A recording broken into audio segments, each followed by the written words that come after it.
Let's bring in now Rodney Scott. He's a former U.S. Border Patrol chief. And Mr. Scott, you can give us some anticipation here.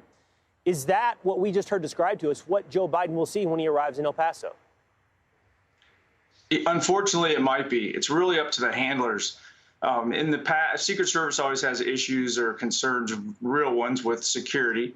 But in the past, we've seen presidents like President Bush, President Trump, actually get out of the car, get their shoes dirty, talk to agents, and see the real impacts on the borders. And impacts like those ladies were just talking about, that numbers don't really explain. And we keep talking about this from a migration standpoint. People forget that the cartels are controlling all of this to shape the border, to bring other threats, criminals, terrorists, fentanyl, heroin, cocaine. If he gets out, talks to the agents face to face, gets out of those processing centers, there could be some good that comes out of this, because something about that beltway in D.C. makes numbers irrelevant. Yeah. Everything becomes just paper. But when you actually get out and walk the border, talk to these locals and see the real impacts, I've seen that make impacts on a lot of people that were, pretty open border before. That's the optimist in me. The realist thinks it's going to be sterilized. He's going to talk to a few NGOs, some pre-vetted agents, and nothing's going to change. Yeah, Rodney, I kind of want to follow up on that. Is how much of that is controlled by the White House? This White House has famously put a bubble around Joe Biden for him to barely encounter anything that would throw him off. Is it his decision whether he gets out on a trip like this? Would it be prearranged to go talk to agents? And you mentioned it. I mean, are they going to handpick the few agents who are going to spew the party line on this? Or is there a chance? Because when Mayorkas went down there, by the way, we can report now that Secretary Mayorkas will be traveling with Joe Biden today. That was held until now. He will be traveling as well. He got an earful. Mayorkas got an earful from agents when he was there who were telling him the policy wasn't working. What are the chances of that? So this is 100% on President Biden's shoulders. The president gets what he wants. And what I mean by that is the handlers, the people around him always try to script it. But for example, when President Trump came to the border and I was the chief out in San Diego, I was told to set up the tour and to tell him what's going on, period. Those were my only talking points. But as soon as the Biden administration came into power, when I was the chief of the U.S. Border Patrol, all of our communication was locked down. We were handed scripted talking points, and we were very, very closely monitored and watched by political appointees. I guarantee that's still going on to now. But if Joe Biden, as president of the United States, wants the truth, he can demand the truth. I just haven't seen that initiative, so that's why I'm a little skeptical. Right, because they're creating the Truman Show.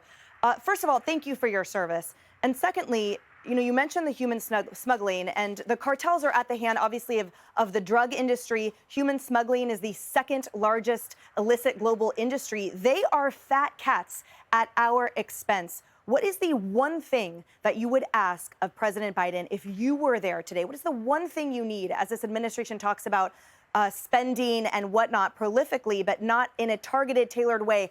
What does the Border Patrol need? The Border Patrol needs consequences put back in place for illegal immigration.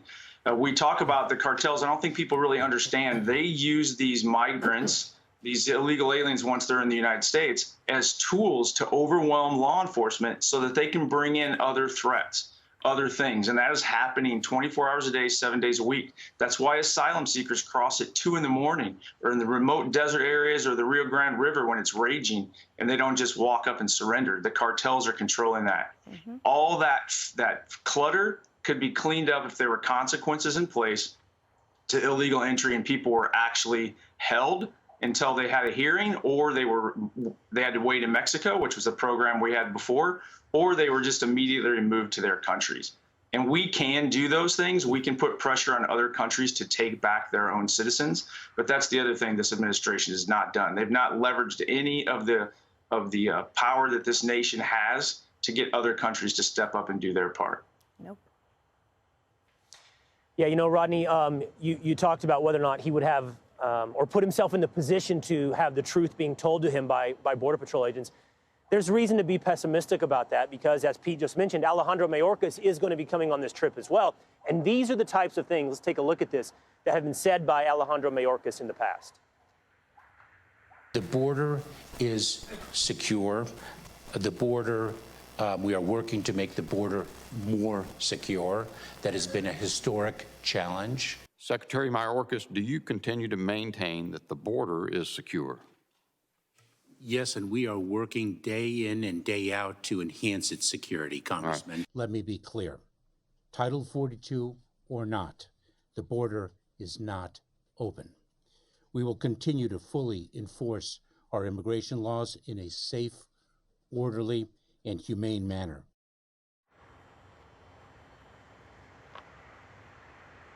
That's what he hears from Alejandro Mayorkas, Rodney. If he talked to the residents of El Paso, as we did earlier this morning, he would hear about, yes, the role of NGOs when it comes to asylum seekers, but they really pointed out to me the increase in those that do not want to be caught and those that are seeking refuge, for example, at some churches in town or wherever it may be. But those that are over here and really coming to do no good, who are causing criminality. Correct. And just statistically, they always exist. But the Border Patrol, over this last year, was documenting, which means they have evidence of about 2,000 crossings a day that they had no one left to respond to. Those are what they refer to as the gotaways.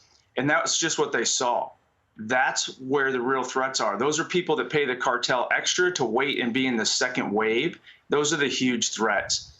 It's sad that Alejandro Mayorkas is completely just sold out and given his integrity away for whatever his personal reasons are. But clearly his words can't be trusted. And I am very much afraid that he's going to put a lot of protection around this trip and make sure that the president only sees what he wants him to see. America needs to hold these people accountable. It's just be transparent. That's all we're asking for, is let America know what's really going on. And then we can decide. Well, here's what's really going on. Here's the total number of illegal encounters. And I say that, not migrants, illegals, because if you're faking the asylum process, you're committing a crime. Here's what they were in 2022, year to date to this point. They were 500,000, more or less, between October to January of 2022. We're already at 718,000 in fiscal year to date 2023. That's from October to January of 2023. What's the average daily encounters at the border? Almost 7,000. Help us out, Rodney. Put that number in context of what you experienced just years ago. How big is a 7,000 encounter a day number? It's off the charts. I believe a prior secretary under Obama said over 1,000 a day, 4,000 in custody. It makes him lose sleep. People need to put that into perspective. So every single one of those, let's just call it a number for right now, that's about an hour, a man-hour minimum of processing. And that's not about any type of transport or anything else. That's just about an hour in front of a computer processing that individual. That literally wipes out all the Border Patrol agents on the line. And you're 100% accurate. I call them migrants until they reach the southwest border of the United States. But whether you're claiming asylum or not, if you cross that border in between the ports of entry, that is a violation of 8 U.S.C. 1325, and you become an illegal alien. That is just a fact of life. Absolutely. Chief, thank you so much for your time with us today, for your service. We support you. We see you. We report the truth, unlike this administration. Rodney Scott, thank you, sir. Thank you for that. Appreciate it. I'm Steve Ducey. I'm Brian Kilmeade. And I'm Ainsley Earhart. And click here to subscribe to the Fox News YouTube page to catch our hottest interviews and most compelling analysis.